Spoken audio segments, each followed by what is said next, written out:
నీ చేత ఆదేశింపబడడం మా వాళ్ళందరికీ ఇష్టం, అందుకని ఈ పిల్లని అర్జునుడికి ఇవ్వవలసింది అన్నాడు. ధర్మరాజు గారు అర్జునుడి వంక చూశాడు, స్వీకరిస్తావా అని.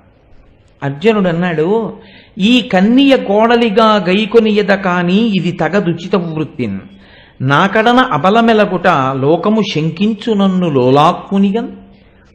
ఈ పిల్లని కోడలిగా స్వీకరిస్తానన్నయ్య, కానీ నేను భార్యగా మాత్రం స్వీకరించాను. ఎందుకంటే ఏడాది పాటు ఈ అమ్మాయి నా దగ్గర నాట్యం నేర్చుకుంది. స్త్రీలోలుడు అర్జునుడు అంటుంది లోకం. పిల్లని నాట్యానికి పంపిస్తే ఆ మనసుని చూరగొన్నాడు, అందుకని ఆ పిల్ల అర్జునుడే మళ్ళీ పెళ్లి చేసుకున్నాడు, అందుకే విరాట్ రాజు పిల్లనిచ్చాడంటుంది లోకం, తప్ప ఇంకోలా మాట్లాడదు.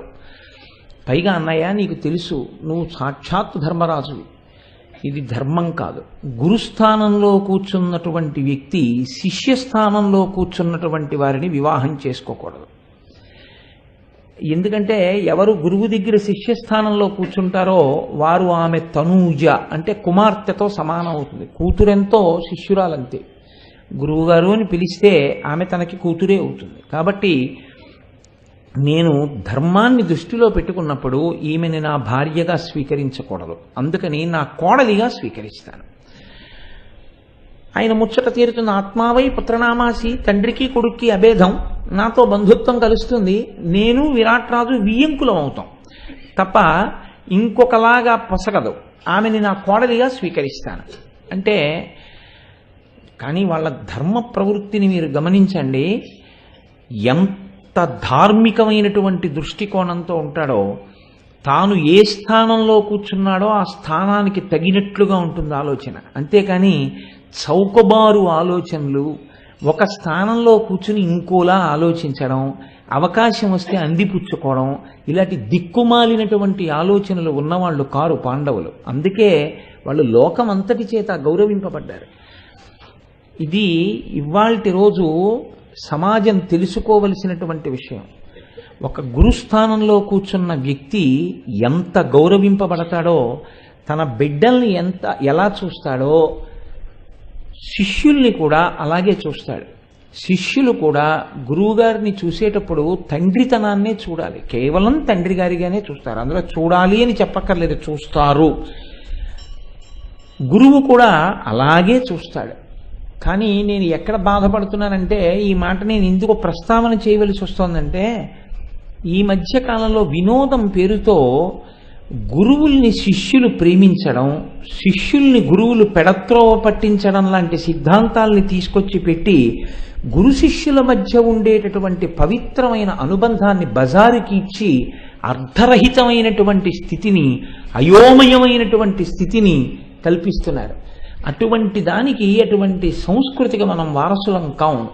మన సంస్కృతి ఏమిటి అంటే గురు శిష్యులు అంటే తండ్రి బిడ్డలు అంతే. ఇంత మర్యాదతో కూడుకున్న వ్యవస్థ మనది. కాబట్టి ఈ మాట చెప్తే ధర్మరాజు అన్నాడు, నువ్వు చెప్పింది పరమధర్మం, కాబట్టి నీవు ఆమెని స్వీకరించకూడదు, నువ్వు ఆమెని భార్యగా పొందకూడదు అంటే. అర్జునుడు అన్నాడు, హరిమేనల్లుడు, బాహువీర్య పటు శౌర్య స్ఫూర్తి, త్రైలోక్య సుందరుడు, ఆచార పవిత్రుడు, అంచిత కళా దక్షుండు, ఉదారుండు, కాతర సంరక్షకుడు, ఆర్య సమ్మతుడు, విద్యావైభవోల్లాసి, అత్యురుతేజుండు వరించుగాక అభిమన్యుండి సరోజాననం. పద్మము వంటి ముఖం కలిగినటువంటి ఈ ఉత్తరని నా కుమారుడైనటువంటి అభిమన్యుడు వరిస్తాడు, అభిమన్యుడు వివాహం చేసుకుంటాడు. కానీ ఇక్కడ మీరు ఒక విషయం గమనించాలి. సాధారణంగా ఇలాంటప్పుడు ఏమనాలంటే నా కొడుకు అని మొదలు పెట్టాలి ఆ పద్యాన్ని, నా పుత్రుడంటూ మొదలు పెట్టాలి అభిమన్యుడి గురించి. అలా మొదలు పెట్టలేదు ఆయన. ఆయన ఏమని మొదలు పెట్టాడంటే హరి మేనల్లుడు అంటూ మొదలెట్టాడు. హరి యొక్క మేనల్లుడు అన్నాడు. హరి యొక్క మేనల్లుడు అంటే ఇప్పుడు మేనమావ గారిని ముందు చెప్పాడు. మేనమావ గారిని ముందు చెప్పడం అంటే ఏమిటవుతుంది? తన భార్య యొక్క అన్నగారిని చెప్పాడు. ఎవరి ముందు చెప్పాడు? తన పెద్దన్నగారు ఎదురుగుండా ఉండగా చెప్పాడు. ఇప్పుడు మా తమ్ముడు నేను ఉండగా ఏంటి మా అబ్బాయి అంటే పొసగుతుంది, లేదా మా అన్నగారి కొడుకు అంటే అచ్చు మా అన్నయ్య పోలికలు వచ్చినవాడు అని పొసగుతుంది. కానీ ఎదురుగుండా ధర్మరాజే ఉండగా, భీమసేనుడు ఉండగా నకుల సహదేవులు ఉండగా ఇటువైపు సంబంధం చెప్పలేదు, భార్య వైపు సంబంధం చెప్పాడు. బావమరిది కదండి, ఈయనకి బావమరిది అయితే కదా పిల్లాడికి మేనమామ. హరి మేనల్లుడు అన్నాడు, హరికి మేనల్లుడు అన్నాడు. హరికి మేనల్లుడు అవ్వడం ఎందుకు ప్రస్తావించబడాలి పెళ్లి సంబంధంలో అంటే? బాగా జ్ఞాపకం పెట్టుకోండి, ఏదైనా ఒక మంచి జరగడం ఉన్నా, ఒక యోగ్యత అన్నది వాళ్ళు చూసుకున్నా, వాళ్ళు దేన్ని చూసుకుంటారంటే భగవంతుడితోడి సంబంధాన్నే వాళ్ళు ఎప్పుడు జ్ఞాపకం పెట్టుకుంటారు. ఇది అర్జునుని యందు పాండవుల యందు ప్రకాశించినటువంటి పరమభక్తి. అందుకే హరి మేనల్లుడు అన్నాడు. సాక్షాత్ హరికి మేనల్లుడయా పిల్లాడు, నా కొడుకని చెప్పలేదు. అంటే ఎంత మర్యాద కలిగిన వాళ్ళో, ఎంత భక్తి కలిగిన వాళ్ళో, ఏదో అవకాశం వస్తే ఎప్పుడో చాట్న మాట్లాడడమును లేకపోతే ఊరుకోవడం కాదు, గుండెలలో ఉన్న మాట. ఎందుకంటే ఇప్పుడు సాధారణంగా ఇలాంటి పరిస్థితుల్లో ఏం చెప్తారంటే మా అబ్బాయి అంటారు. నేను చాలా చోట్ల చూస్తూ ఉంటాను, తండ్రి గారి పేరు శుభలేఖలో పైన వెయ్యడం తప్పదు కాబట్టి వేస్తారు, కానీ ఎక్కడెక్కడ తమ పేరు వేద్దామా అని తాపత్రయం ఉంటుంది. ఎలా నా పేరు ఇరిగించడం కుదురుతుంది అని ఉంటుంది తాపత్రయం.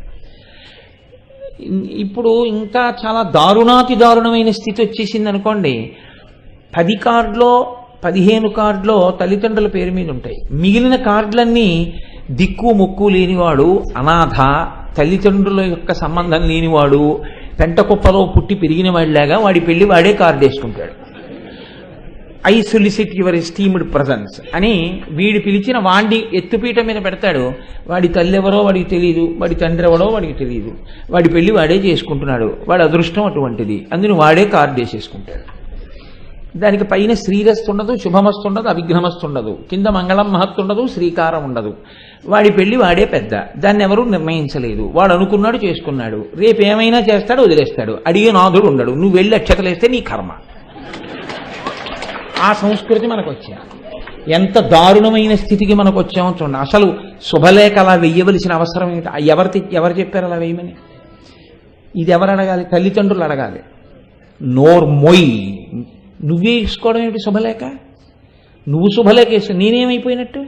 అలా అయితే నేను అసలు చేయని పెళ్ళి అని చెప్పాలి. అసలు అలా చెప్పడం ఏమిటండి? అలా చెప్పే స్థితి రాకూడదు.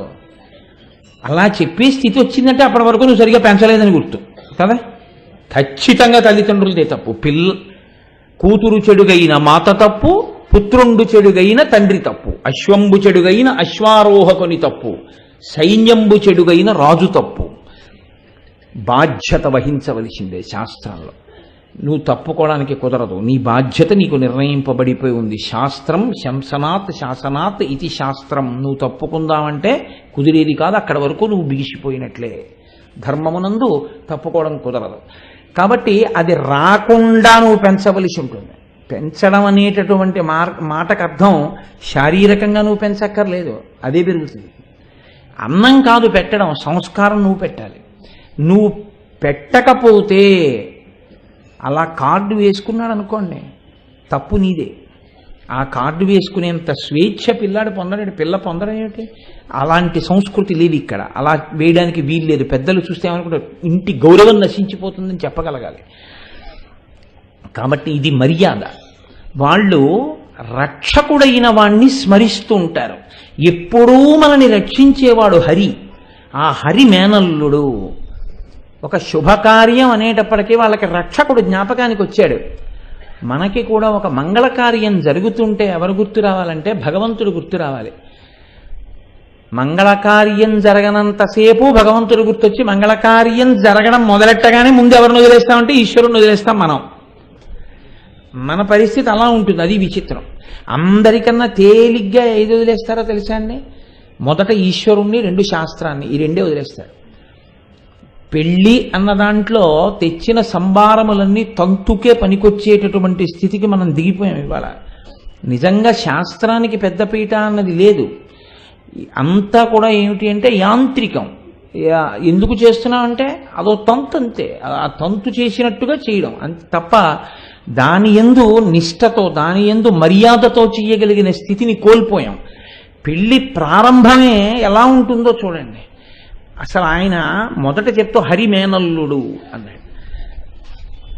నాకా కొడుకు ఈశ్వరుడు అనుగ్రహించిన సంతానం, ఇది భగవంతుణ్ణి స్మరించగలగడం, ఇది వంశమునందు ఆ లక్షణం ఉండాలి. కాబట్టి హరిమేనల్లుడు, బాహువీర్యపటు శౌర్య స్ఫూర్తి, గొప్ప బాహుబలం కలిగిన వాడు, సదాచార సంపన్నుడు, పెద్దలను గౌరవించేటటువంటి వాడు. ఎందుకు ఇవన్నీ చెప్పడం? తన కొడుకుని తాను పొగడుకోవడం కాదు, నీ కూతుర్ని నేను మోసగించట్లేదని చెప్పడం, తన పెద్దరికాన్ని చెప్పడం, నీ కూతుర్ని యోగ్యమైన స్థానంలోనే పెడుతున్నానని చెప్పడం. నువ్వు నాకిద్దామనుకున్నావు, కానీ నేను ఎవరికో ఒకడికి ఏదో బంధుత్వం కోసం చెప్పేయట్లేదు నా కొడుక్కిమ్మని, నా కొడుకు కూడా అంత యోగ్యుడని నీకు చెప్తున్నాను, అందుకని పొగిడాడు తప్ప కొడుకుని పొగడకూడదన్న ధర్మం తెలియక పొగిడినవాడు కాడు అర్జునుడు. కాబట్టి ఉదారుడు, చాలా గొప్పగా అందరి పట్ల ఔదార్యంగా ఉండి రక్షించగలిగినటువంటి వాడు, విద్యా వైభవోల్లాసి, గొప్ప విద్య కలిగినటువంటి వాడు, అపారమైన తేజస్సున్నవాడు. అటువంటి పిల్లవాడు మా అభిమన్యుడికిచ్చి నీ కూతురునిమ్మన్నాడు. అంటే విరాట్ రాజు గారు ఓ మాట అన్నాడు. సాధారణంగా మనుషుల మనఃప్రవృత్తి ఎక్కడ బయటపడుతుందంటే, సంబంధం మీ అమ్మాయిని చేసుకుంటాం అనేంత వరకు ఎవరికి 10 మాటలు ఫోన్ చేసి నమస్కారం చేస్తారంటే వియ్యంకుడికి కదా, అబ్బాయి తండ్రికి ఫోన్ చేస్తారు. మీ అమ్మాయి మా అబ్బాయికి నచ్చిందిటా అని చెప్పి వాడి ప్రారంధం కొద్దీ నిశ్చితార్థం చేసుకున్నాడు అనుకోండి, అంతే. ఇంకా కాబోయే అల్లుడు గారితో సెల్లో మాట్లాడతాడు మామగారు.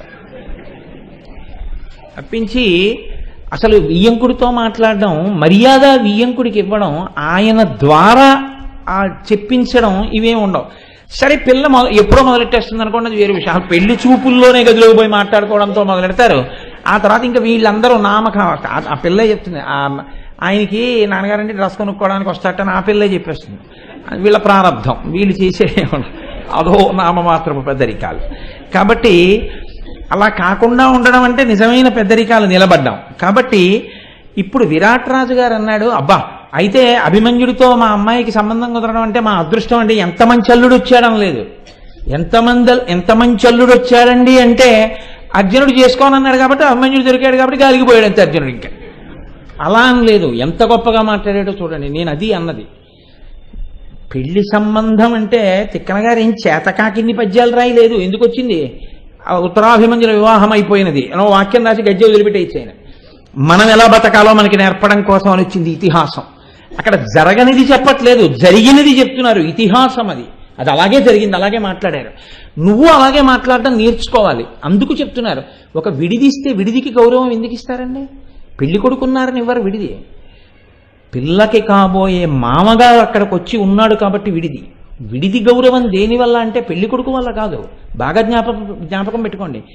విడిది గృహానికి గౌరవం ఎందుకంటే తనకి కాబోయే వియ్యంకుడు వచ్చి అందులో దిగాడు. ఆడపిల్ల తండ్రి విడిది ఇస్తాడు మగపెళ్లి వారికి. ఎందుకు అంటే అత్యంత గౌరవనీయుడు. నా కుమార్తెకి కాబోయేటటువంటి భర్తని కన్న తండ్రి మహానుభావుడు. ఎందుకంటే తండ్రి స్థానం కూడా మామగారి స్థానం కన్నా వెనక్కెడుతుంది పెళ్ళి అవ్వగానే. మొదటి నమస్కారం ఎవరికంటే మామగారికే. లోకంలో ఒక మాట చెప్తారు, అసలు తన కోడలు సంతోషంగా ఉండాలని ఎప్పుడు అహర్నిశలు కోరుకునే వ్యక్తి అంటూ ఉంటే మామగారే ఉంటాట లోకంలో. అంత ప్రేమతో ఉంటాట మామగారు. ఎక్కడో పుట్టిన పిల్ల ఇక్కడికి వచ్చింది, నా కొడుకుని సుఖపెడుతోంది, నాకు మనవల్ని ఇవ్వబోతోంది, నా ఇంటి పేరు కొనసాగిస్తోంది, నా గోత్రం కొనసాగిస్తోంది, పిచ్చి తల్లి నా ఇంటికి వచ్చింది, ఆమె సుఖపడాలని ఎంతో బెంగ పెట్టుకుని ఉంటాట. నేను అలా ఉండగలనా నా కోడల విషయంలో అని బెంగ పెట్టుకుంటూ ఉంటాను. నేను అంత మర్యాదగా ఉండగలనా నా కోడలతో, నా కూతురి కన్నా 1000 రెట్లు ప్రేమించగలనా, అంత జాగ్రత్తగా చూసుకోగలనా కంటికి రెప్పలా అని. నిజమండి, ఎక్కడ పుట్టిన పిల్ల తల్లిని తండ్రిని అందరినీ విడిచిపెట్టి మన ఇంటికి వచ్చి ముక్కు మొహం తెలియనటువంటి వాడికి మామగారు ఉపన్యాసానికి పోయి వచ్చేటప్పటికి వాడికి గోధుమ రొట్లు చేసి పెట్టి ఇన్ని చేసి పెడుతోందంటే ఆ అమ్మాయి సుఖపడుతోందో లేదో చూడం దానికి నా పెద్దరికం కాల్సనా? దేనికి? కూతురైతే అడుగుతుంది స్వతంత్రంగా, నాన్నగారండి ఇది కావాలని. ఎలా అడుగుతుంది మామగారిని? నువ్వే 1000 కన్నులతో చూసుకోవాలమ్మా. సంతోషంగా ఉన్నావా? నువ్వు ఇలా ఉండు, హాయిగా ఉండు తల్లి, హాయిగా ఉండు అని 1కి 10 మార్లు నువ్వు చెప్పాలి. అంతగా కోడలి గురించి ఆలోచిస్తాడు కాబట్టి మామగారి లాంటి వ్యక్తి ఇహ లోకంలో లేడు. అందుకే కోడలకి అన్నిటికన్నా పెద్ద కష్టం ఎప్పుడంటే మామగారు వెళ్ళిపోయినప్పుడే అన్నారు. అటువంటి పిల్ల మామగారు అక్కడ విడిది చేశాడంటే ఆయన తన కొడుక్కిచ్చి చేయడం కోసం వచ్చి అక్కడ ఉన్నారు. నువ్వు ఇచ్చిన చోట అది విడిది గౌరవం. అందుకని ఆడపిల్లి వారు అక్కడికి వెళ్ళి అంత మర్యాదలు చేస్తారు ఆయన వచ్చారని. వియ్యంకుడి స్థానమే, ఆ గౌరవం ఇవ్వాలి. ఆ గౌరవం ఇచ్చే రోజు ఒక్క నెల ఆ మర్యాద పాటిస్తాను నేను కదా. కాబట్టి విరాట్ రాజు గారు అన్నాడు, అభిమన్యుడు నాకు అల్లుడుగా దొరికాడని లేదు. ఎంత పెద్ద మాట అన్నాడో చూడండి. అర్జునుని వియ్యమనియడునంత కంటే గడవం పెంపు నాకెయ్యది, కార్య నిశ్చయంబు ధర్మ తనూభవుండనతిచ్చువాడు మనమెల్ల కావించుమారమదియు. ఆయన అన్న మొదటి మాట ఇది. అర్జునుని వియ్యమనియడునంత కంటే గడవ పెంపు నాకెయ్యది. అర్జునుడితో వియ్యమందడం కన్నా నా అదృష్టం ఏమిటండి? ఇక నుంచి ఎవరితో అన్నా మాట్లాడితే నేను ఫలానా వారి వియ్యంకుండని చెప్పుకుంటాను. ఎంత అదృష్టం! అర్జునుడితోటి వియ్యమందబోతున్నాను. కాబట్టి ఇప్పుడు ఏది ఎలా జరగాలో ధర్మరాజు గారు నిర్దేశిస్తాడు, మనందరం చేస్తామన్నాడు. ఇప్పుడు వదిలేయాలంటే అర్జునుడితో వియ్యం అందుతున్నాం, అర్జునుడి కొడుకు అల్లుడు అవుతున్నాడు కాబట్టి అభిమన్యుడిని పట్టుకుని అర్జునుడిని వదిలేయచ్చు, లేదా అర్జునుడిని అభిమన్యుడిని పట్టుకుని ధర్మరాజును వదిలేయచ్చు కదా. అలా అనలేదు విరాట్ రాజు. పెద్దరికం అంటే పెద్దరికమే. వియ్యంకుడి అన్నగారికి ఎంత గౌరవం ఇచ్చి మాట్లాడాడో చూడండి. కాబట్టి ఆయన అన్నాడు, ధర్మరాజు గారు శాసిస్తాడు, మనం ఆచరిస్తాం. ఇలా నేను అర్జునుడికి వియ్యంకుడిని అవ్వడం నా అదృష్టం అన్నాడు అని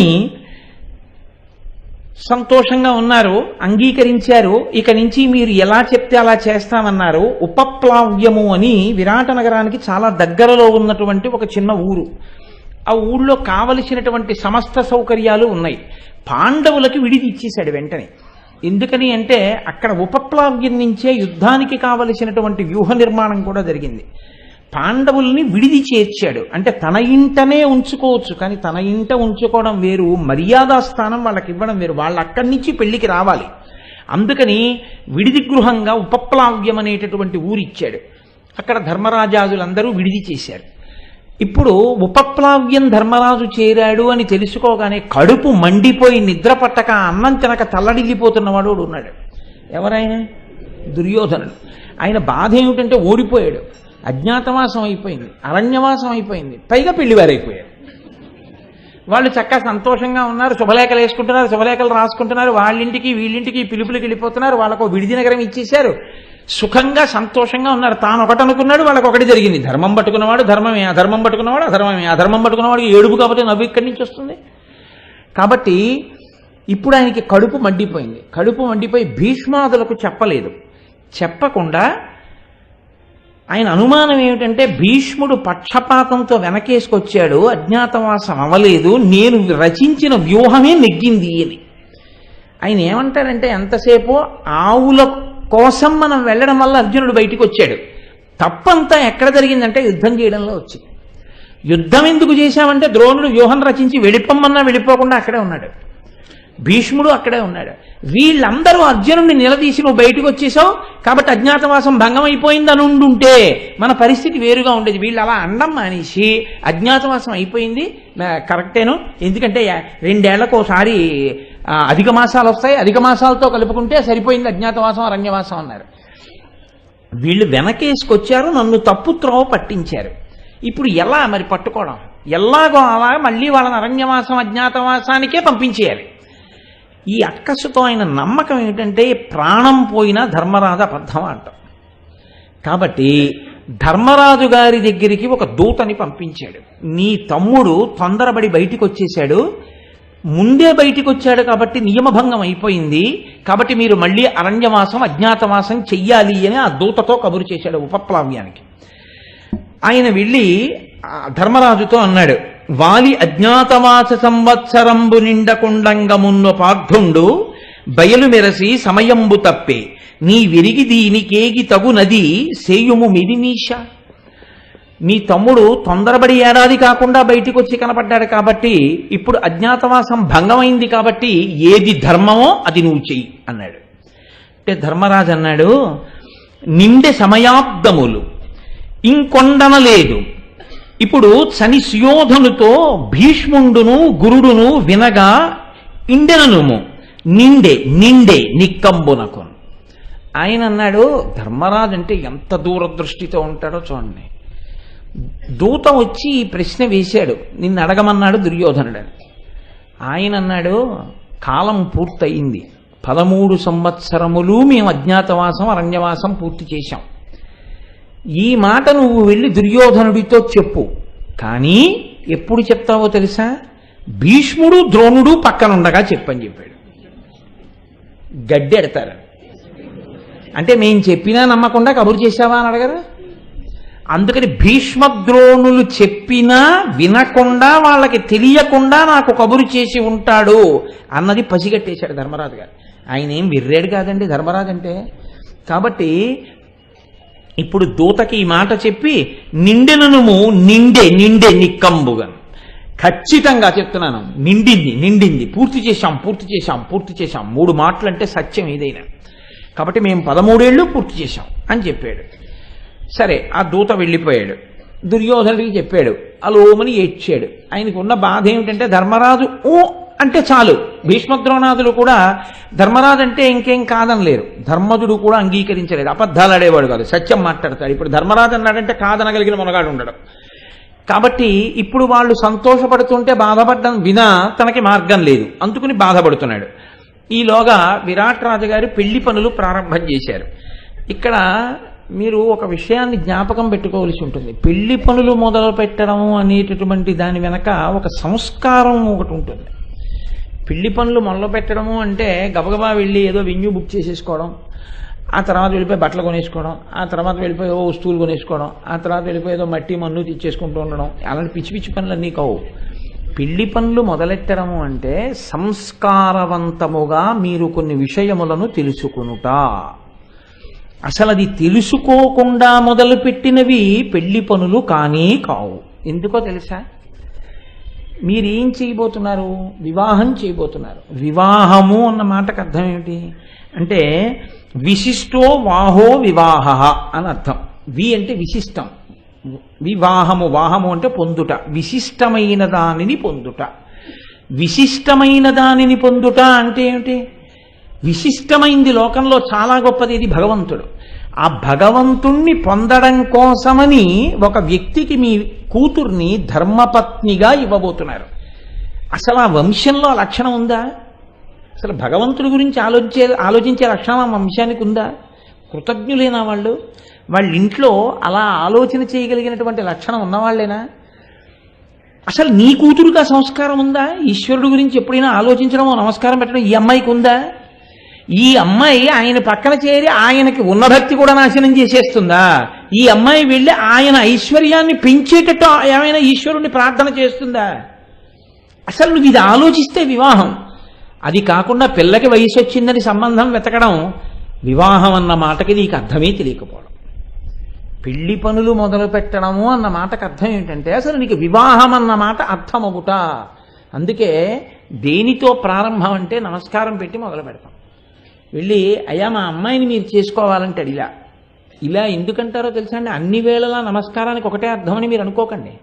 ఇలా ఎందుకు కలుపుతారంటే 2 చేతులు 2 ఒకటైనట్టు మీ అభిప్రాయాలు మా అభిప్రాయాలు ఒక్కటవ్వాలి. అంతేకాని అస్తమానం వీళ్ళు అంటే వాళ్ళు అంటే వీళ్ళు అది కాదు. ఎలా ఒకటి మీదకి పెడదాం మనం అన్న ఆలోచనలో ఉండాలి. అసలు వీళ్ళ మధ్య ముందు ప్రారంభమే గొడవతో మొదలైంది అనుకోండి, వాళ్ళేం సంతోషంగా సంసారం చేస్తారా? ఈయనేమో వియ్యాలారింటికి వెళ్ళడు, వియ్యాలారేమో వీళ్ళింటికి రాడు, అత్తగారేమో కొడుకు దగ్గరికి వెళ్ళదు, అంటే మామగారేమో 4 రోజులు ఉండడానికి కుదరదు. ఇంక ఏమిటి మనశ్శాంతి ఉంటుంది ఆ కొడుక్కి కోడలికి? నీకు ముందు అరమరికలు లేకుండా వియ్యాలారు కలిసి ఉంటే పిల్లలు సంతోషంగా ఉంటారు. అసలు వీళ్ళు ఎప్పుడు కొట్టుకుంటుంటే వాళ్ళకి ఏం సంతోషంగా ఉంటుంది మీరు ఆలోచించండి. ఇది వెళ్ళి వాళ్ళ మీద పడిపోదా ప్రభావం? ఈ మధ్యలో నలిగిపోయేది ఎవరంటే ఏ కోపంతోటో ఓ మాట ఆడపిల్లంటే 3 రోజులు ఆయన అమ్మాయి అబ్బాయి మాటలు మానేసుకుంటారు. నీది ఆ తప్పు. నీకు ఇంగిత జ్ఞానం లేకపోవడం వల్ల, నీకు సంస్కారం లేకుండా నువ్వు ప్రవర్తించడం వల్ల పిల్లలు నలిగిపోతున్నారు. ఇది తెలుసుకుని ఉండాలి. ఇది ముందసలు నీకు ఆ పరిణితి ఏర్పడడం, నీ పిల్లని ఎందుకు ఇస్తున్నావో తెలుసుకుని ఉండడం, ఈ పిల్లని ఇచ్చా ఆ ఇంటిని ఏమైనా ఉద్ధరిద్దాం అనుకుంటున్నావా? నీ పిల్ల వెళ్ళి 11 వరకు పడుకొని లేవకపోతే ఆ ఇంట్లో వాళ్ళ అమ్మాయికి కాఫీ తెచ్చి ఇవ్వాలని నువ్వు అనుకుంటున్నావా? నువ్వు ఎందుకు పంపుతున్నావో నువ్వు చెప్పగలగాలి. నువ్వు వెళ్ళి ఆ ఇంటి మందిరాన్ని పూజ చేయాలమ్మా. నీ మామగారిని గౌరవించాలి, నీ అత్తగారిని గౌరవించాలి, నీ భర్తని గౌరవించాలి. నీవు ఇక నుంచి ఇక్కడి అభ్యున్నతితో పాటుగా అక్కడి అభ్యున్నతిని ప్రధానంగా కోరుకోవాలి తల్లి. నీవు చేసే పూజ ఆ ఇంటిని వృద్ధిలోకి తెస్తుంది. నువ్వు మాట్లాడే మాటలు ఆ వంశానికి గౌరవాన్ని తీసుకొస్తాయి. నువ్వు చెప్పడం అన్నది ఒకటి ఉందిగా ముందు. అసలు నీ ప్రయత్నం అక్కడ ప్రారంభం. ఇది ఎక్కడి వరకు వెడుతుందంటే మీరు చేసే ఏ పనైనా కూడా ఈ వైదిక చట్రంలోకి రావాలి, ధర్మచట్రంలోకి వచ్చి దిగాలి. అది మీరు ఏ పని చేసినా తప్ప పెళ్లి పనులు అని మొదలుపెట్టి ధర్మచట్రాన్ని దాటేసింది అనుకోండి, అది అప్పుడు అది పెళ్లి పనులు కావు, పెటాకుల పనులు అవుతాయి. అవి పనికొచ్చే పనులు అవవు. నేను ఈ మాట ఎందుకంటున్నానో తెలుసా అండి? ఇంత కోపంగా ఇవాళ జరుగుతున్నదంతా చాలా మటుకు అంతే. నేను జరుగుతున్న దాన్ని వివరణ చేసే కన్నా జరగవలసిన దాని పరమార్థం చెప్తే మీరు సంతోషిస్తారు. పెళ్లిలో పువ్వులు ఇస్తుంటారు, లోపలికి పెడుతుంటే ఏదో చేతిలో గులాబీ పువ్వు ఏదో పెడుతూ ఎందుకు పెట్టారు అంటే, ఓ పువ్వు మగాడికి ఇస్తారు, ఆడదానికి ఇస్తారు. మగవాడు ఏం చేస్తారంటే మీరు చూడండి, ఆ పువ్వుని సభలో కూర్చుని వాసన చూసి రేకులు విప్పి నోట్లో వేసుకునేవాడు ఒకడు, అవన్నీ కింద పోసేస్తే అవన్నీ తొక్కేసేవాళ్ళు ఒకళ్ళు, చెప్పులు వేసుకు తిరిగేవాళ్ళు కొంతమంది. ఎందుకు ఇస్తున్నావు నువ్వు గులాబీ పువ్వులు? నువ్వు ఒక పువ్వు ఇస్తున్నావంటే దానికి ఒక మర్యాద ఉంది. అది తెలిస్తే ధర్మచట్రం, అది తెలియకపోతే చట్రం పైకి వెళ్ళిపోతావు. పువ్వు ఎవరికి ఇవ్వాలి? మగాడికి కాదు పువ్వు ఇవ్వాల్సింది, సువాసినికి ఇవ్వాలి. ఎందుకంటే అమ్మా నీ సువాసినిత్వం, నువ్వు పసుపు కుంకాలతో ఉన్నావు అంటే నువ్వే పరాశక్తివి, నువ్వే గౌరీదేవివి. ఇప్పుడు నువ్వు వచ్చి సభలో కూర్చుంటే నా కూతురు తాళి కట్టే ముందు, నా కూతురుకి తాళి అల్లుడు కట్టే ముందు ఆ మంగళసూత్రాన్ని తెచ్చి నీ మెడలో తగిలిస్తారు. నీలా 10 కాలాలు పసుపు కుంకాలతో ఉండాలని. తల్లి నువ్వు నడిచి రావడం వల్ల నీ మెడలో మంగళసూత్రానికి నా కూతురు మెడలో కట్టబోయే మంగళసూత్రం తగల్చే అవకాశం నాకు ఇచ్చావు. నీ సువాసినిత్వము 10 కాలములు అలాగే ఉండాలమ్మా అన్న ప్రేమతో ఎవరు ఆహ్వానించాడో ఆయన ఏం చేస్తారంటే సువాసినులందరికీ పువ్వులు ఇప్పిస్తాడు. తాపంతో వచ్చాడు పురుషుడు. ఎందుకంటే భార్యని తీసుకుని బిడ్డల్ని తీసుకుని వచ్చాడు, భోజనానికి వచ్చాడు, వివాహానికి ఆశీర్వచనం చేయడానికి వచ్చాడు కష్టపడి. ఆశీర్వచనం చేయడానికి వచ్చేవాడు ఏం చేస్తాడు? వాళ్ళు వృద్ధిలోకి రావాలని కోరుకుని వచ్చావు కాబట్టి ఆ రోజున ఇంకొంచెం గాయత్రి ఎక్కువ చేసుకుని వచ్చావు. నా కూతురు కోసం మీరు ఇంత కష్టపడి పరుగు పరుగున వచ్చారు, రావణంలో మీకు చెమట పట్టింది, మదర్పిత చందన తాంబూలాది సత్కారములను గైకొని అంటారు. అందుకని చందనం మగవాళ్ళకి రాస్తారు. ఇప్పుడు ఆత్మీయత, మీరు 50 మాటలు కాఫీలు 40 మాటలు కూల్ డ్రింకులు ఇమ్మని ధర్మచట్రంలోకి చెప్పలేదు, అది వేరు మర్యాద అంతే. అసలు మర్యాద ఏమిటి? ఓ పువ్వు ఇస్తే సువాసినికి ఇవ్వడం. ఒక చందనం రాస్తే ఎందుకు రాస్తున్నావో తెలిసి చందనం రాయడం. నేను ఒక మాట అడుగుతాను, మీరు చెప్పండి. శుభలేఖలన్నింటిలో ఒక వాక్యం ఉంటుంది, మదర్పిత చందన తాంబూలాది సత్కారములను గ్రహించేని. ఏ పెళ్లిలోనైనా మీకు చందనం ఎవరైనా రాశారా? ఎవరైనా రాశారా? అంటే అసలు ఆయనకి శుభలేఖ వెయ్యడం అనేటటువంటి పెళ్లి పని గురించి తెలియనే తెలియదు. చందనం ఇవ్వాలి, నేను చందనం సిద్ధంగా ఉంచుకోవాలి. పెళ్లికి వచ్చిన వాళ్ళందరికీ నా వైపు కొంతమంది పెద్ద మనుషుల్ని దానికే ఉంచుకోవాలి నేను. వాళ్ళు నా పెద్దలుగా ప్రాతినిధ్యం వహిస్తారు. వహించి వచ్చిన పురుషులందరికీ వాళ్ళు వెళ్ళి చందనం రాయాలి అని తెలియదు ఆయనకి. మరి ఎందుకు వేశాడు శుభలేఖలో? అంటే ఆయనకి శుభలేఖ రాయడం వచ్చేమిటి? ఇంతకుముందు శుభలేఖ పట్టుకొచ్చాడు, పట్టుకుని అందులో ఉంది ఈయన రాశాడు అంతే. తప్ప ఈయనకి ఎందుకు అసలు చందనం ఇస్తారో, ఎందుకు తాంబూలం ఇస్తారో, ఎందుకు పువ్వు ఇస్తారో ఈయనకి తెలిస్తే కదా. ఈయనకేం తెలియదు. పెళ్లి పనులన్న మాటకి అర్థం అది. పెళ్లి పనులు మొదలెట్టామంటే శుభలేఖలు వేసేయడం అనుకోకండి. శుభలేఖ వేస్తున్నది మనం చేస్తామా అని ఆలోచించండి. లేకపోతే ఏమైపోతుందంటే ముక్తాచూర్ణేనతం సంయుక్తం తాంబూలం ప్రతిగృహ్యతాం అవుతుంది. ముత్యం కాల్చి బూది చేసి తమలపాకుల్లో పెట్టి అమ్మ నీకు తాంబూలం ఇస్తున్నానని చెప్పి అక్షత వేసేయడం. సరే, అది కూడా అమ్మవారు క్షమిస్తుంది. అందులో వేసేదంతా ఒకటి, చేసేదంతా ఒకటి. ధర్మ వ్యతిరిక్తమా కాదా మీరు ఆలోచించండి. నూతన వధూవరులను ఆశీర్వదించి అని ఉంటుంది శుభలేఖలో. వాళ్ళు మీరు ఆశీర్వదించడానికి నూతన వధూవరులు ఎప్పుడు?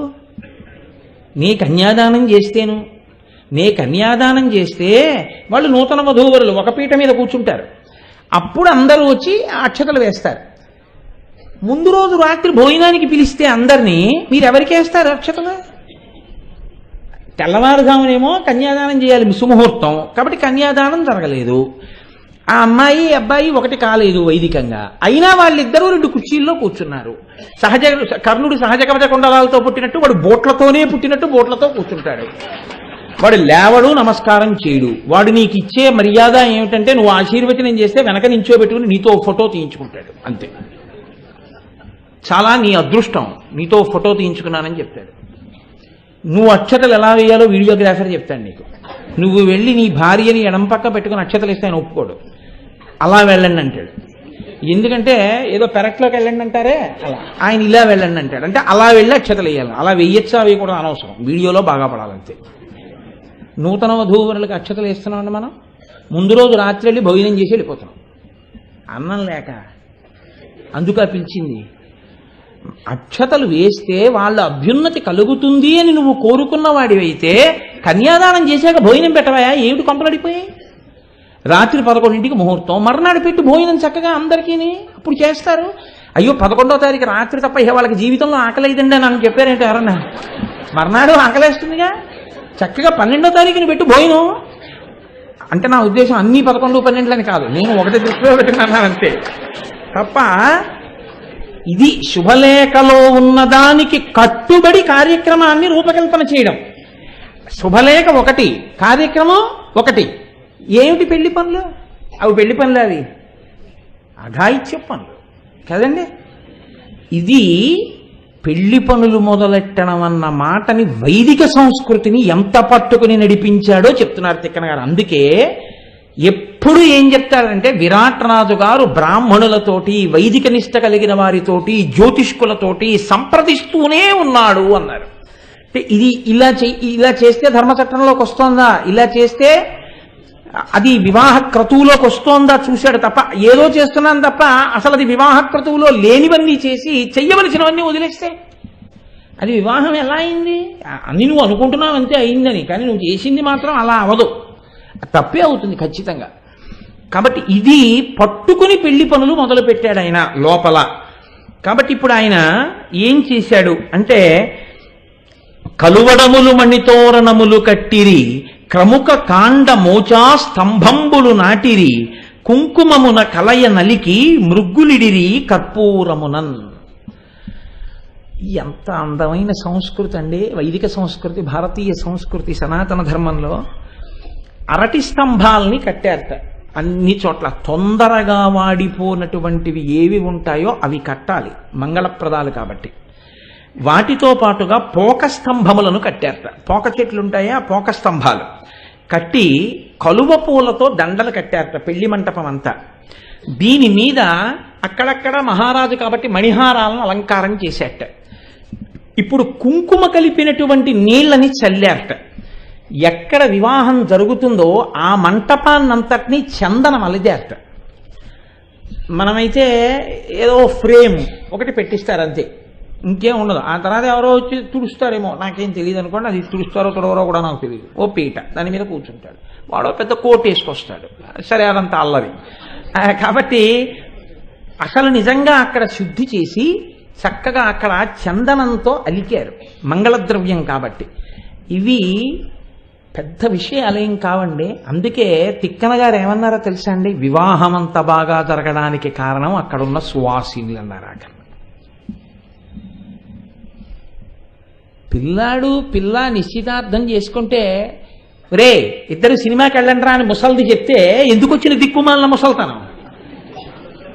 అక్కడ ఉన్నందుకు నేను ఇంట్లో పెద్దదాన్నమ్మా, పెళ్లి మంటపాన్ని చందనంతో అలుగుతాను, చక్క సువాసినులు అందరూ లలితా సహస్రం చదువుతూ చందనం తీయండి, కాస్త చందనం రాద్దాం మంటపం అంతా అన్నారు అనుకోండి, అప్పుడు పెద్దరికం. అది చెయ్యవలసినటువంటి పని. ఏమండి నేను ఒక ప్రశ్న అడుగుతాను, మీరేమనుకోవద్దు. అది చాలా కష్టమా? దానికి ఏమైనా లక్షలు ఖర్చు పెట్టాలా? ఎవరు చెప్పాడు 75,000 పెట్టి సెట్టింగ్ వేయమని?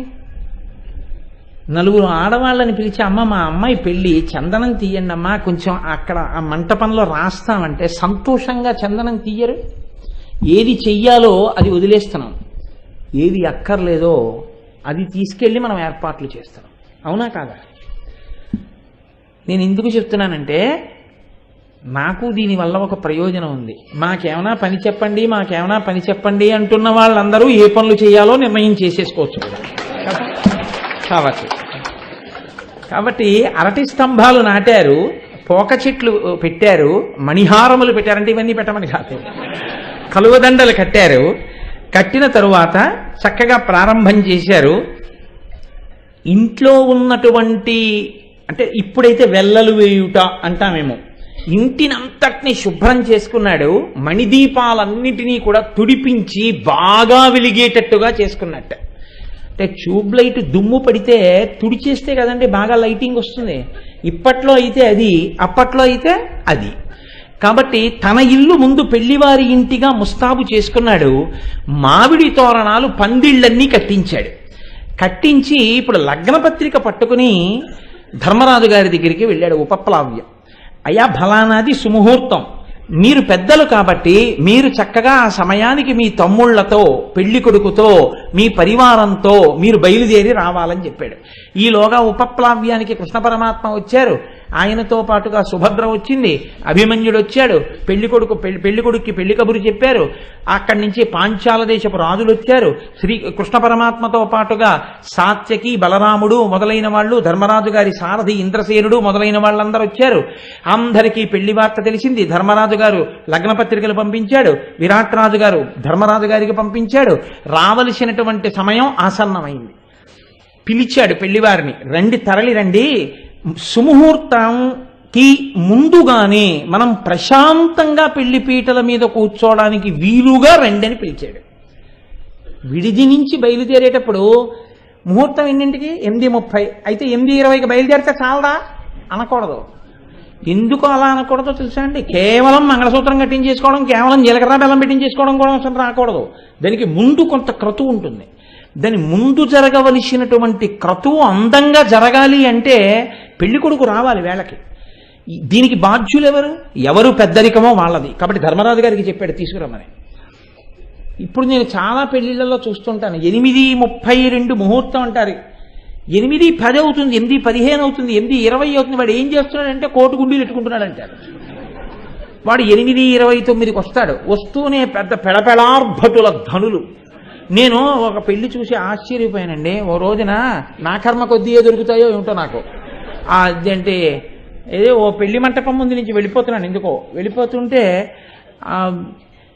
ఒక హిందీ పాట ఏదో ఉంది, కుర్బానీ కుర్బానీ కుర్బానీ అంటే బలైపోయావు బలైపోయావు బలైపోయావు అని వాడు ఆ పాట వాయిస్తున్నాడు.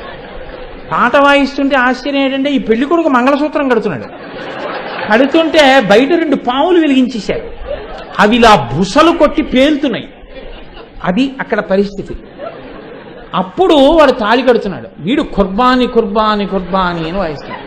నేను ఈ మధ్య ఎక్కడో నిశ్చితార్థానికో దేనికో వెళ్ళా, విఘ్నేశ్వరుడి బియ్యం మీద కట్టడానికి. వాడు అంతకన్నా అఘాయిత్యం. వాడు శ్రీగౌరి శ్రీగౌరియే శివుని శిరమందు ఏ గంగ సింధులు వేసినా శ్రీగౌరి శ్రీగౌరి అని వాడు ఇస్తున్నాడు. వాడు శుభమాని వాడి కొడుక్కి ఒక్కటే పెళ్లి కదా చెయ్యాలని కోరుకుంటాడు. ఈ 2 పెళ్ళిళ్ళ గొడవ, సవతుల దెబ్బలాట్ల పాట ఎందుకు వచ్చింది వాడికి? ఆ పాట అంటే సందర్భరహితం, అర్థరహితం. అందులో ఏముంది ఏమిటి ఏం అక్కర్లేదు, ఏదో వాయించాడా లేదా, వాడు వాయిస్తాడంతే. కాబట్టి ఇప్పుడు ఆయన ఎంత దూరం చెప్పారో తెలుసా అండి? విరాట్ రాజు సన్నాయి వాయిద్యం మాట్లాడుకున్నాడని చెప్పారు.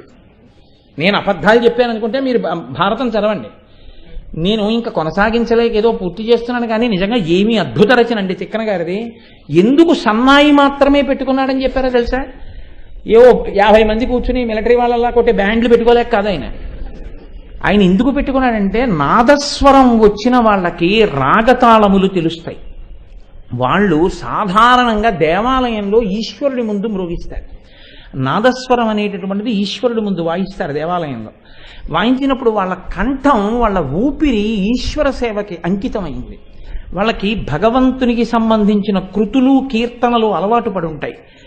ఆ ఊపిరి అటువంటి వాద్య పరికరంతో వాళ్ళొచ్చి కూర్చుని మంగళప్రదంగా సన్నాయి మాత్రమే వాయించాలి. అందుకని డోలు సన్నాయి విరాట్ రాజు మాట్లాడుకుని ఏర్పాటు చేసుకున్నాడు అని చెప్పారు తిక్కన గారు. ఇప్పుడు వివాహానికి తొందరగా వచ్చేసేయండి అని ఆహ్వానించాడు. అలాగే బయలుదేరి వచ్చాడు. ఎలా వచ్చాడని చెప్పారో తెలుసా అండి? విడిది నుంచి బయలుదేరి వచ్చేటప్పుడు చాలా తక్కువ వాహనాలతో వచ్చారు ధర్మరాజు గారు. అది పటాటోపానికి సంబంధించింది కాదు, వైదిక క్రతువుకి వెడుతున్నది. కాబట్టి కొద్ది ఏనుగులతో కొద్ది గుర్రాలతో పరివారంతో కలిసి ధర్మరాజు గారు సభామంటపానికి చేరుకున్నాడు. చేరుకున్న తర్వాత వివాహ క్రతువు, గౌరి తపస్సు, వీటిని అలా పక్కన ఉంచారు. వివాహం ప్రారంభమైంది. అయిన తరువాత తెర పట్టుకుని భద్రంగా తీసుకొచ్చి పెళ్లి కొడుకు పెళ్లి కూతురు మధ్యలో పట్టుకున్నారు. తూర్పు దిక్కుగా పెళ్లి కొడుకు కూర్చుంటాడు, పశ్చిమ దిక్కుగా పెళ్లి కూతురు కూర్చుంటుంది. అంటే ఒకరికి ఎదురు ఒకరు కూర్చుంటారు, ఒకరి పక్కన ఒకరు కూర్చోడాన్ని శాస్త్రం అంగీకరించదు. కన్యాదానం చేసే వరకు ఎదురెదురుగుండా కూర్చుంటే మధ్యలో తెర పడతారు. ఆ తెర ఆడపెళ్లి వారు తెచ్చుకోవలసినటువంటి ప్రధానమైన పనిముట్టు వైదికంగా. దాని మీద ఏమీ రాయకూడదు అని శాస్త్రవాక్కు. దాని మీద తొంగి తొంగి చూడ మాకు చందమామ, అలాగే చూపులు కలిసిన శుభవేళ, నీకేమైనా కవిత్వం వెర్రి ఉంటే ఇలాంటి వెర్రి ఇంటి దగ్గర కాగితం ముక్కల మీద రాసుకుని మడిచి జాగ్రత్త పెట్టుకో. అంతేకాని తెరల మీద రాయకూడదు. అలాగా తెర మీద ఏం రాయాలి అంటే ఒక్కటే చెప్పారు, మంచి సువాసనలు గుబాళించేటటువంటి మంగళ ద్రవ్యాలు కలిపి, అంటే పసుపులో పన్నీరు కస్తూరి మొదలైనవి కలిపి స్వస్తిక్ మార్క్ మాత్రమే పెట్టాలి. అన్ని మంగళములకు అది గుర్తు కాబట్టి ఒక్క స్వస్తిక్ మార్కే తెర మీద నేను అబద్ధాలు చెప్తున్నాను అనుకుంటే మీరు వేదమంత్రాలకి వ్యాఖ్యానం చేసిన పెద్దల వ్యాఖ్యానాలు ఉన్నాయి, ఆ వ్యాఖ్యానాలు చూడండి. ఒక్క స్వస్తిక్ మార్క్ మాత్రమే ఉండాలి.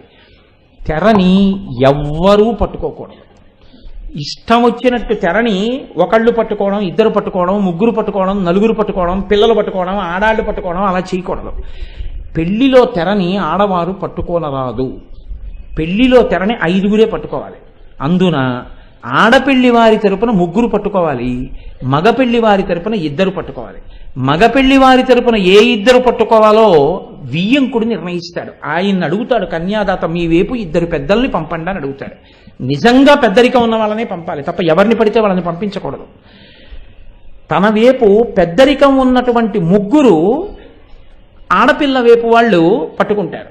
పట్టుకున్న తర్వాత 3 మగపిల్లి వారి వైపు పట్టుకుంటారు, 2 ఆడపిల్ల వారి వైపు పట్టుకుంటారు. 3 పట్టుకోవాలి కాబట్టి మగపెళ్లి వారి వైపు నుంచి ధర్మరాజు గారు పట్టుకున్నాడు, కృష్ణ భగవానుడు పట్టుకున్నాడు, అర్జునుడు పట్టుకున్నాడు. ఉత్తర దక్షిణ దిక్కులుగా పట్టుకోవాలి తెరని. ఇప్పుడు 3 అటు పట్టుకున్నారు, 2 మధ్య దేశం వాళ్ళు పెద్దలు ఇటు పట్టుకున్నారు.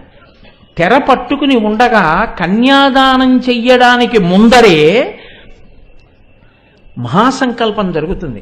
ఆ మహాసంకల్పం జరిగేటటువంటి సమయంలో సమస్త పాపరాశి దగ్ధమవడానికి అది హేతు అవుతుంది. అవన్నీ కూడా ఈ సృష్టి ప్రారంభ పర్యంతము ఇప్పుడు జరుగుతున్నటువంటి శుభముహూర్తం వరకు ఉన్నటువంటి పర్వతాల్ని, నదుల్ని, అవతారాల్ని, విశిష్టమైనటువంటి పురుషుల్ని, చక్రవర్తుల్ని, ఋషుల్ని స్మరణ చేస్తారు. ఆ స్మరణ చేసినప్పుడు కన్యాదాత వాళ్ళతో వీళ్ళతో మాట్లాడడం, కబుర్లు చెప్పడం, అదొచ్చేసిందా అనడం, ఫోటో తీయించుకోవడం, వెర్రిమొహం పెట్టడం అలాంటివి చేయకూడదు. వేదికపై కన్నులు మూసుకొని తన కులదైవం ఎవరో కులదైవాన్ని ధ్యానం చేస్తూ కూర్చోవాలి మహాసంకల్పం జరిగినంతసేపు. అలా కానీ ధ్యానం చేస్తూ కూర్చుంటే వాళ్ళకి ఈశ్వరానుగ్రహం వల్ల పాపరాశి దగ్ధమవుతుంది అని. అంతే తప్ప ఉత్తినే ఏం చదవరు మహాసంకల్పం. పెళ్లిలో మహాసంకల్పం చదవడానికి నువ్వు సమయం ఇవ్వాలి. అంతేకాని నువ్వు 8:20కి సుముహూర్తం అంటే నీకేం తెలిసని పావుతో కిందికి వచ్చావు, అలా రాకూడదు. చాలా తొందరగా వచ్చేసేయాలి. వచ్చేస్తే పెళ్లికి చాలా క్రతువు ముందు నడుస్తుంది, శుభముహూర్తానికి ముందు. అదంతా సరిగ్గా జరగాలి అంటే మగపెళ్లి వారు వేళ పట్టున రావాలి. అలా రాకపోతే పాడైపోయేవాడు ఎవడంటే కన్యాదాత పాడైపోతాడు. ఆయన ఏమీ చేసుకోవడానికి అవకాశం ఉండదు. కాబట్టి వేళ పట్టున రావాలి. ధర్మరాజు గారు ఆ గౌరవం పాటించాడు, తొందరగా వచ్చాడు. మనం కూడా నేర్చుకోవాలి జీవితంలో. భారతం విన్నాం కాదు, పెళ్లి చేస్తున్నామంటే మగపెళ్లి వారి వైపైనా ఆడపిల్ల వారి వైపైనా ఎలా ఉండాలో మనం నేర్చుకోవాలి. పెద్దరికం వహించేవాళ్ళు పెద్దరికం అంటే ఏమిటో తెలుసుకోవాలి. కాబట్టి ఇప్పుడు ఆ మధ్యలో తెరపట్టారు.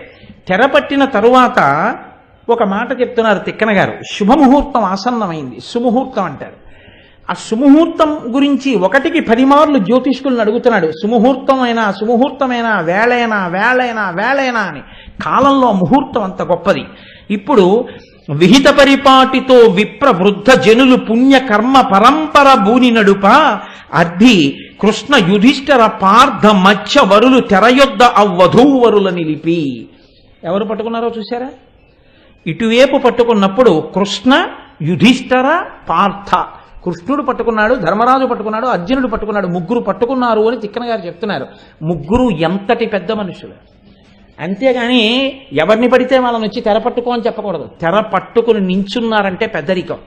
కన్యాదానం చేసేటప్పుడు ఆ తెరమించే జరుగుతుంది.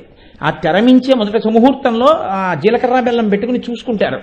అది పెద్దల పాదసాక్షిగా అటువంటి మహాపురుషులు నిలబడి ఉండగా జరగాలి. అంతే తప్ప ఎవడు పడితే వాడు వచ్చి తెర పట్టుకోకూడదు. తెర పట్టుకున్నారు అంటే, వేదిక మీద తెర పట్టుకున్నారంటే చాలా పెద్ద మనుషులు అన్నమాట. ఇటువైపు నుంచి అటువైపు నుంచి అత్యంత గౌరవనీయులు, ఈశ్వరోపాసన బలమున్నవారు అని గుర్తు. అలా పట్టుకోమని తెర పట్టుకుంటే. కాబట్టి ఇప్పుడు అటువంటి వాళ్ళు వచ్చి తెర పట్టుకుని ఉండగా సుముహూర్త సమయం ఆసన్నమైంది. వెంటనే అభిమన్య కుమారుడు ఉత్తర ఇద్దరూ కూడా తెరని కొంచెం కిందకి దింపించి ఒకరిని ఒకరు చూసుకున్నారు అని చెప్పారు. తిక్కన గారు జీలకర్ర బెల్లం చెప్పలేదు. ఎందుకు చెప్పలేదు అంటే ఒక కారణం ఉంది. జీలకర్ర బెల్లం సుముహూర్తమా, ఒకరినొకరు చూసుకోవడం సుముహూర్తమా? అంటే పాణిగ్రహణం కూడా సుముహూర్తం కింద చేస్తారు. రామాయణంలో సీతా కళ్యాణానికి పాణిగ్రహణం సుముహూర్తం. ఒక్కొక్క చోట ఒక్కొక్క అంగం ప్రధానం.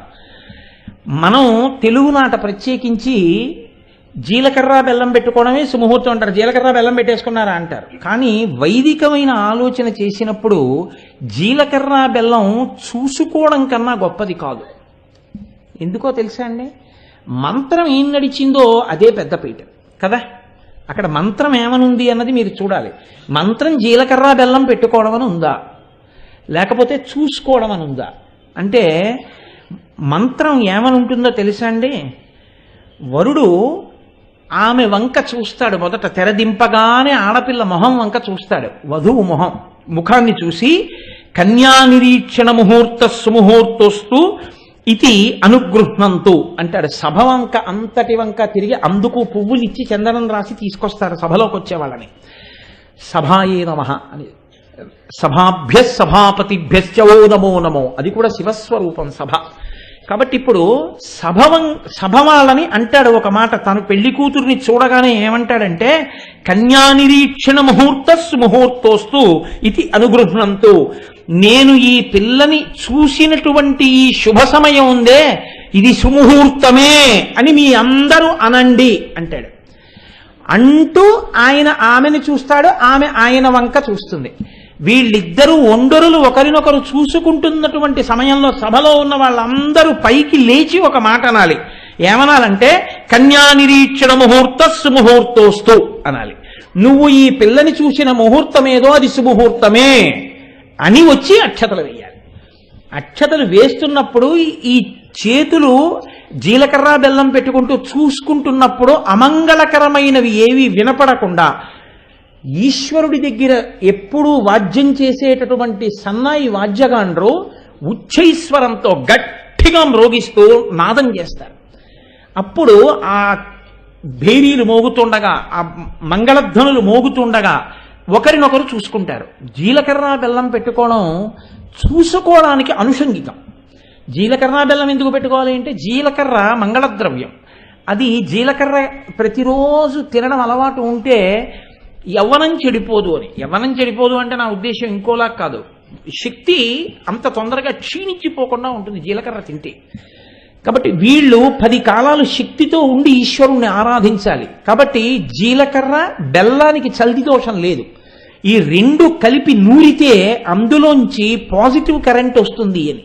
అది ఒకరి పట్ల ఒకరికి అవగాహన ఏర్పరిచి ఆమె కొరకు ఆయన, ఆయన కొరకు ఆమె కలిసి ధార్మికమైన జీవనం చెయ్యగలుగుతారు. ఎందుకంటే మీరు ఒకటి గుర్తుపెట్టుకోండి, మీరు ఏ ఆశ్రమం మారినా మారనిది ఏమిటంటే ధర్మమే. మిగిలినవన్నీ వదిలేస్తారు. చతుర్విధ పురుషార్థ ఫల సిద్ధ్యర్థం అని చెప్పినప్పుడు ధర్మము, అర్థము, కామము, మోక్షము.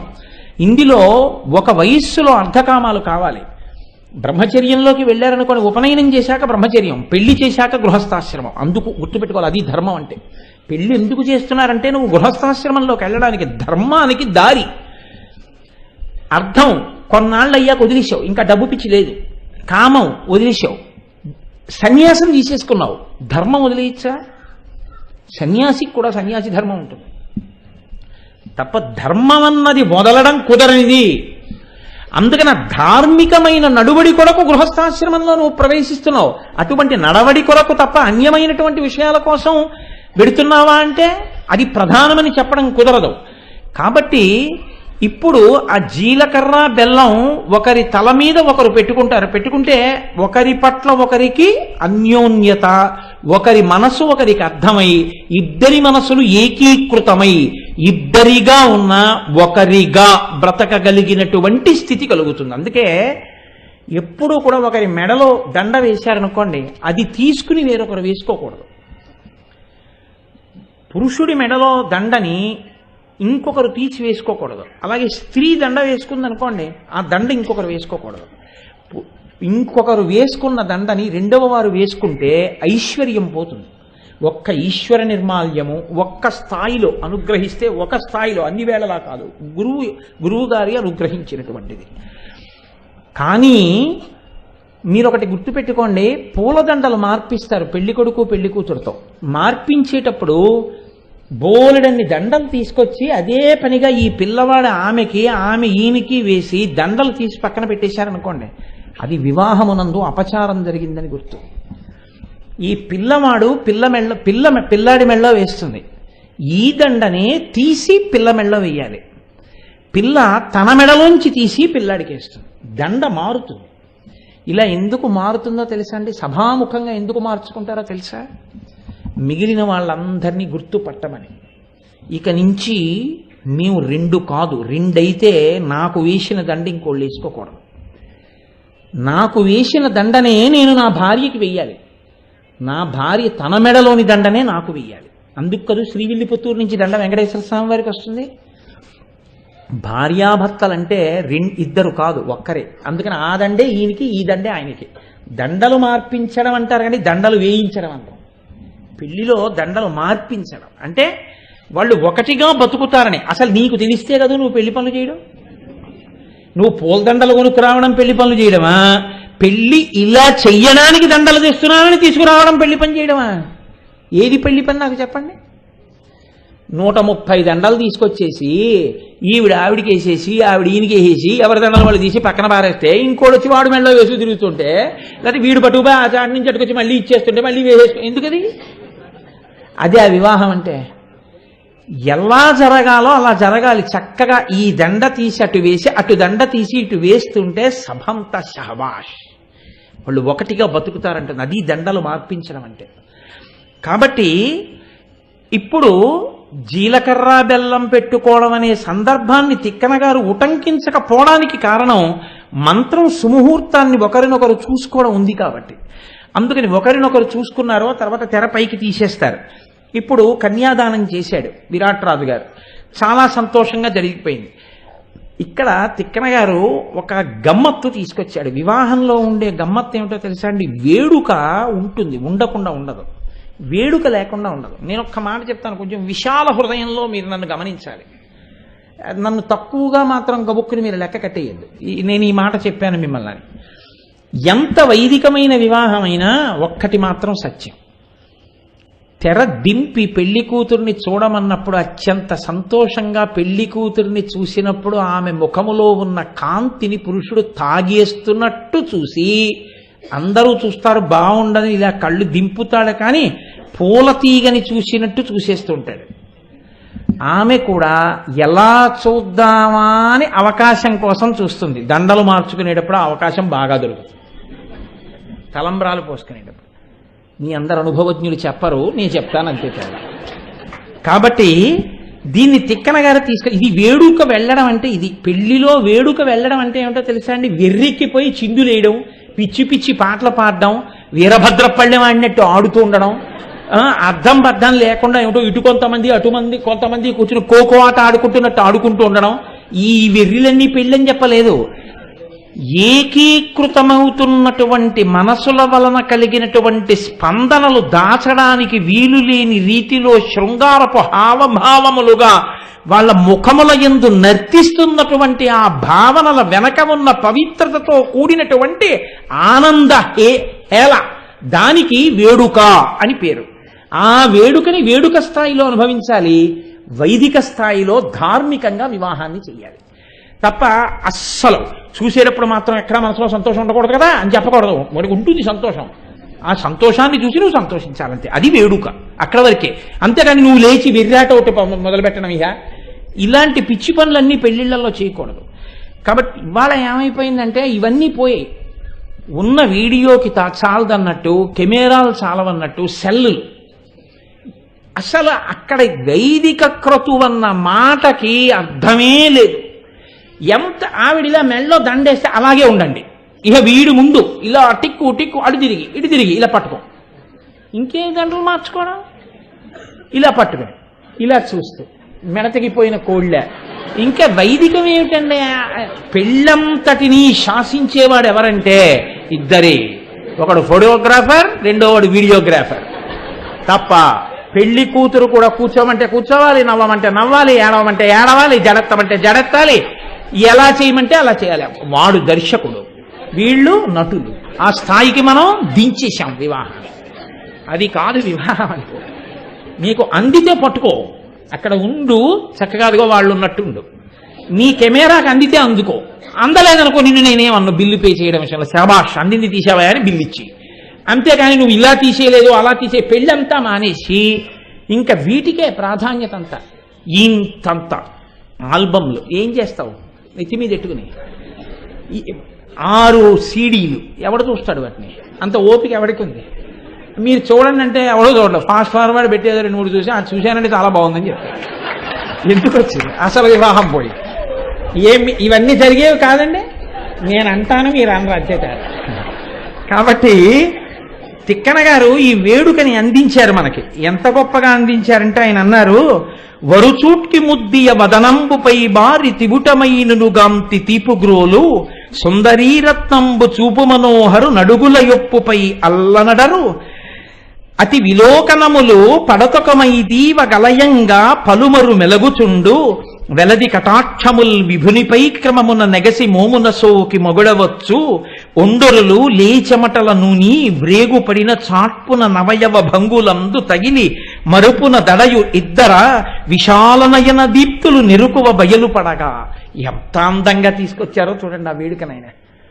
ఇదే మహానుభావుడు నాతో పల్లిపాలెం వెళ్తే కృష్ణావధానులు గారు ఓ మాట అన్నారు, నాయన వివాహాలు మంత్రాలు ఇవన్నీ ఎవరికండి? జీలకర్ర బెల్లం పెడతామంటే పెట్టించుకునే వాళ్ళకి. క్రాపింగు పాడైపోతుంది, అదంతా ముళ్ళు పడిపోతుంది, మళ్ళీ తలస్నానం చేయడం కష్టం అని చెప్పి జీలకర్ర బెల్లం పెట్టేటప్పుడు కింద తమలపాకు ఎట్టి పెట్టండి అనే వాళ్ళకి పెళ్లికి మంత్రాలు ఎందుకండి అన్నారు ఆయన. ఎంత గొప్ప మాట అండి నిజంగా. వాడికి జీలకర్ర బెల్లం ఏంటి? వాడి మొహం జీలకర్ర బెల్లానికి కింద తామలపాకు ఎట్టి పెట్టించుకుంటాడు వాడు. ఎందుకంటే వాడి హెయిర్ స్టైల్ పాడైపోతుంది, అది అంటుకుంటే ముద్ద కట్టేస్తుంది వాడికి. అలాంటి వాడికి వివాహ మంత్రం ఏమిటి? ఇంకా ఆయన అన్నారంటే ఖచ్చితంగా అన్నారు. తిక్కన గారు అంటారు, వేడుక అంటే వరుచూట్కి ముద్దియ వదనంబుపై బారి తివుటమైనుగాంతి తీపుగ్రోలు. ఆ తెర కిందకి దింపి వరుడు ఇలా మొట్టమొదట ఆ పిల్లని చూసినప్పుట పరమ సంతోషంతో, అదే మొదటి చూపులు కదండి. పైగా అభిమన్యుడు ఉత్తరకి, ఒరే మీ ఆవిడ అంత బాగుంటుందిరా, ఇంత బాగుంటుందిరా, నా కోళ్ళ అంత బాగుంటుందిరా అని ద్రౌపది మొదలైన వాళ్ళు చెప్తుంటే ఆయన మాత్రం సంతోషం ఉండదేమిటి? ఊహించుకున్నాడు. ఇప్పుడు మొట్టమొదటిసారి చూశాడు. ఆ చూసినప్పుడు యవ్వనపు మెరుపుతో కూడినటువంటి ఉత్తరాముఖంలో ఉన్న కాంతినిట తాగేస్తున్నాడా అన్నట్లు చూశాట. అంత గబగబా అంత అలా ఒక్కసారి అలా చూసేసేట ముఖాన్ని. ఆవిడ అలాగే చూసేస్తే బాగుండదు, అసహ్యంగా ఉంటుంది. ఆవిడేం చేసిందిట? పాదాల వంక బాగా చూసిందిట. అవి ఎందుకు బాగా దొరుకుతాయి అంటే భక్తితో కాబోయే భర్త పాదాలు కదా అని చూసినట్టు ఉంటుంది. పాదాలు ఎందుకు బాగా కనపడతాయంటే కన్యాదానం చేసే వరకు పెళ్లి కూతుర్ని తండ్రి తన పక్కన కూర్చోబెట్టుకుంటాడు. అక్కడ పాత్ర పెట్టి అందులో కాబోయే అల్లుడి గారి పాదాలు పెట్టించి పోస్తుంటే నీళ్లు కడుగుతూ ఉంటాడు. అప్పుడు ఆయన ఈవిడ వంకేం చూస్తూ ఉండడు, పిల్లకి పనే ఉంటుంది కడుగుతున్నప్పుడు. అందుకని ఈ అమ్మాయి చక్కగా వరుడి పాదాల ముందు బాగా చూస్తుంది. పాదాల దగ్గర నుంచి కొద్దిగా కాళ్ళు మోకాళ్ళు వరకు కనపడతాయి కాస్త తెరలో.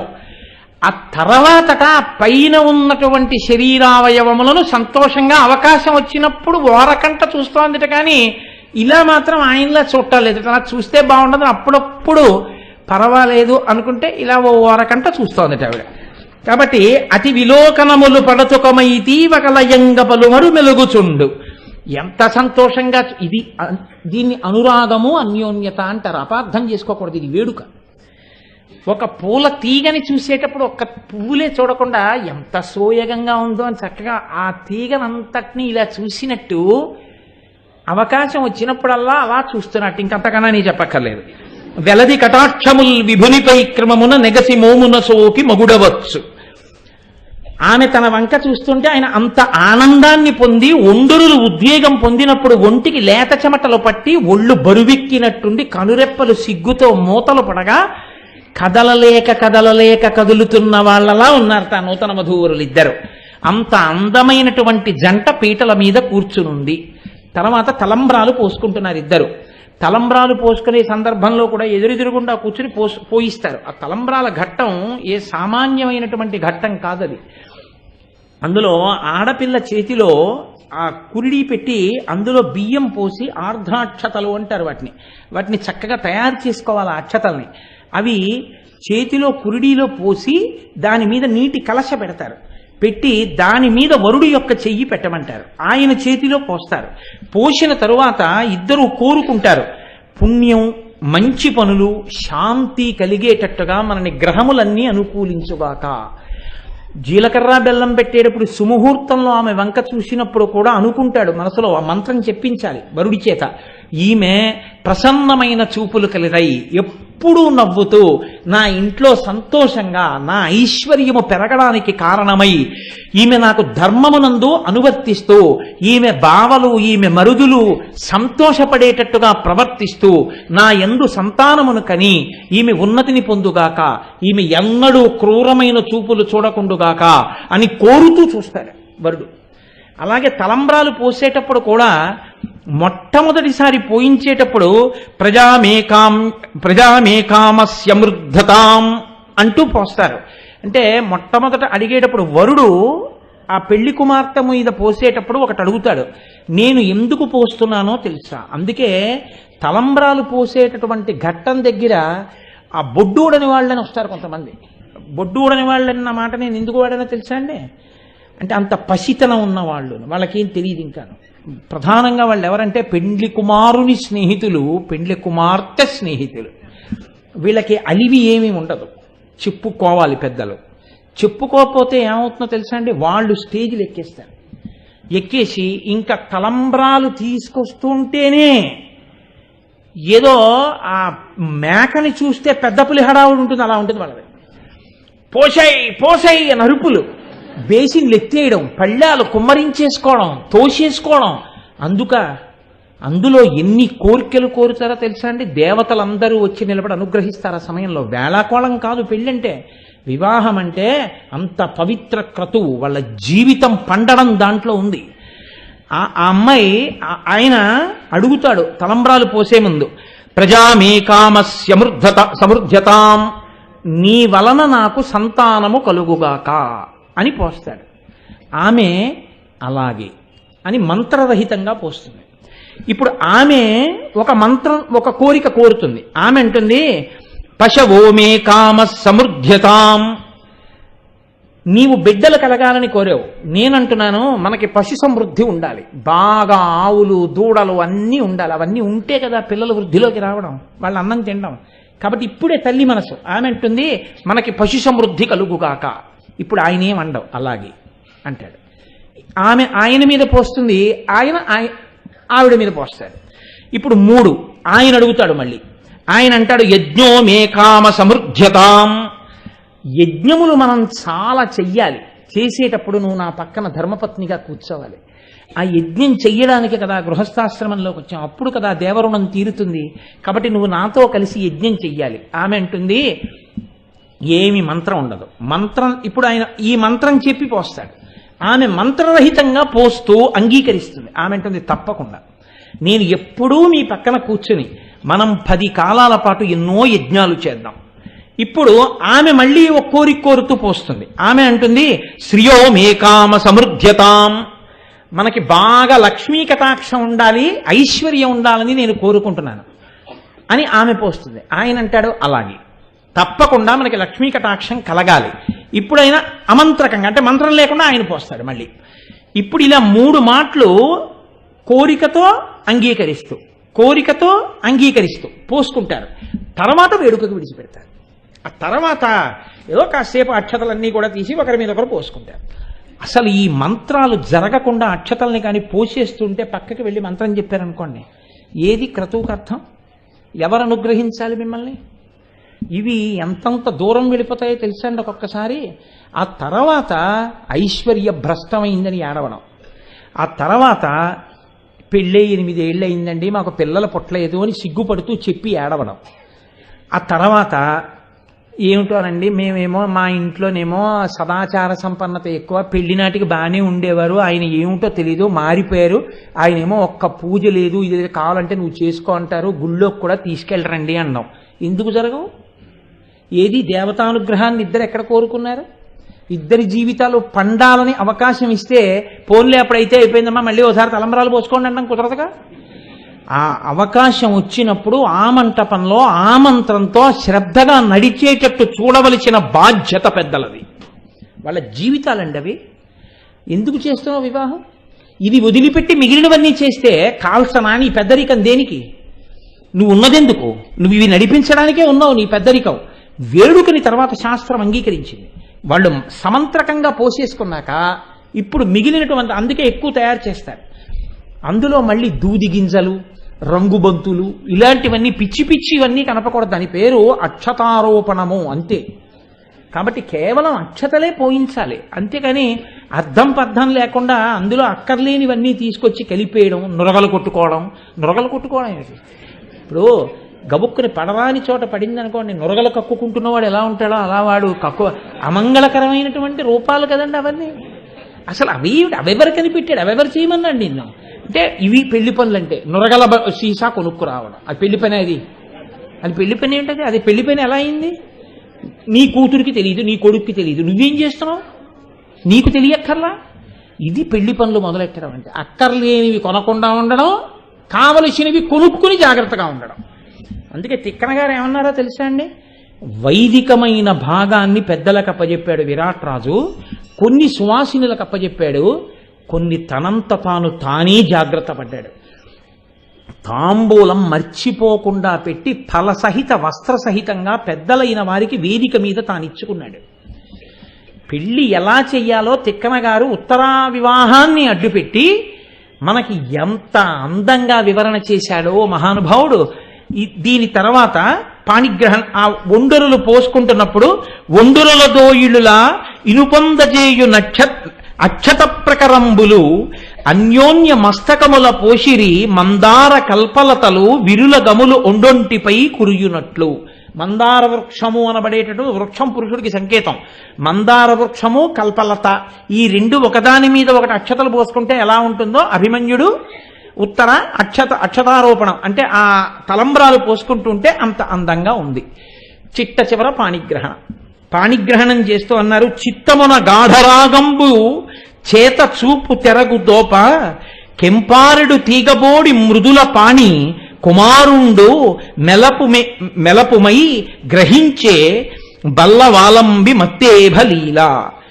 ఎలా పుచ్చుకున్నాడు అంటే పల్లవాలంబి అంటే పల్లవమైనటువంటి కోమలమైనటువంటి ఒక తీగని ఒక మదగజం ఒక ఏనుగు తన తొండంతో పుచ్చుకుంటే ఎలా ఉంటుందో అలా అభిమన్య కుమారుడు ఉత్తర యొక్క చేతిని పట్టుకున్నాడు.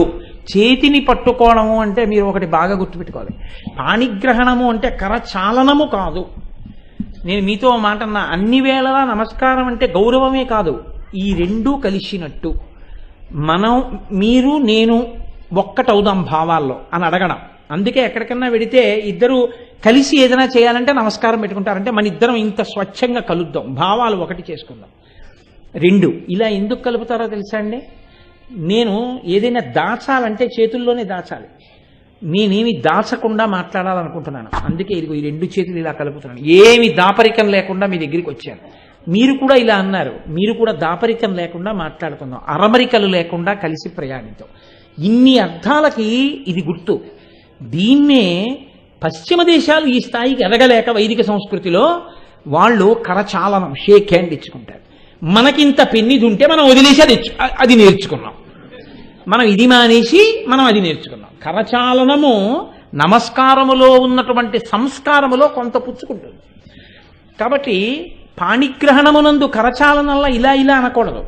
పాణిగ్రహణమునందు ఆడపిల్ల యొక్క కుడి చేతిని పైకెత్తాలి ఆమె ఇలాగా, మగపిల్లవాడు తన అరిచేతిని బోర్లించి కిందకి దింపాలి. దింపి ఈమె కుడి చేతిని అతను తన కుడి చేతితో రాపాడించి 3 మంత్రములతో పట్టుకోవాలి. అంటే అరిచేయితో బాగా తగలాలి. తగిలేటప్పుడు వేళ్ళు తగలాలి, బొటన వేళ్ళు తగలాలి, అరిచేయి తగలాలి, 2 అరచేతులు తగలాలి, పాణితలములు అంటారు. అలా తగలకపోతే ఆ వివాహ మంత్ర వ్యాఖ్యానంలో అన్నారు, ఒక్క బొటన వేళ్లే తగిలితే కొడుకులు మాత్రమే పుడతారు, వేళ్ళు మాత్రమే తగిలితే ఆడపిల్లలు మాత్రమే పుడతారు. అసలు 2 కాకుండా ఏదో అరిచెయ్యి తగిలేట్టుగా ముట్టుకోకుండా ముట్టుకుంటే ఆ తర్వాత ఏడుస్తారు, గుళ్ళు గోపురాలు పట్టుకుంటారు.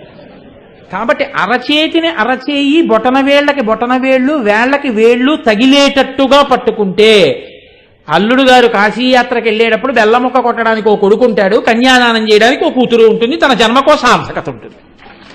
పాణిగ్రహణం అంత గొప్పది. అందుకని అరచేతితో రాపాడించి పట్టుకోవాలి. పాణిగ్రహణంలో పట్టుకుంటే దోషం నివృత్తి అయి ఆమె తల్లి అయ్యే అవకాశం ఉంటుంది అని ఆ పాణిగ్రహణం చేయిస్తారు. అంత గొప్ప పాణిగ్రహణం జరిపించారు. ఆ తర్వాత చక్కగా ఉత్తరాభిమన్యులు ఒకటయ్యారు. ఎంతో సంతోషంగా మత్స్యదేశ ప్రభువు ధర్మరాజు గారు వియ్యం ఉందారు. సంతోషంగా వాళ్ళందరూ హాయిగా కృష్ణ పరమాత్మ యొక్క ఛత్రఛాయలలో పరమ సంతోషంగా ఉన్నారు. సర్వం శ్రీ ఉమామహేశ్వర పరబ్రహ్మార్పణమస్తు. స్వస్తి.